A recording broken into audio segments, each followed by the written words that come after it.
শিবলিঙ্গের মাথায় জল ঢেলে শিবের পূজা করেন, কিন্তু জানেন এই শিবলিঙ্গ শব্দের প্রকৃত অর্থ কি? শিবলিঙ্গের ওপর যে 3টি সাদা তিলক থাকে সেগুলোই বা কিসের অর্থ বহন করে? চলুন এই ভিডিওতে তা একবার জেনে নিই। দেবাদিদেব মহাদেব শিব হলেন ত্রিলোকনাথ পরমেশ্বর। তার চেয়ে শ্রেষ্ঠ কেউ নয়।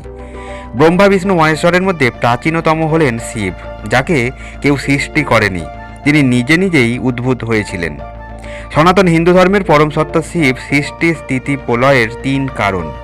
পরমেশ্বর শিবের নির্গুণ ব্রহ্মসত্তার একটি প্রতীক চিহ্ন হল শিবলিঙ্গ। ধ্যানমগ্ন শিবকে এই প্রতীকের সাহায্যেই প্রকাশ করা হয়। শাস্ত্রমতে শিবলিঙ্গের অর্থ অনন্ত, অর্থাৎ যার সূচনা বা অন্ত নেই।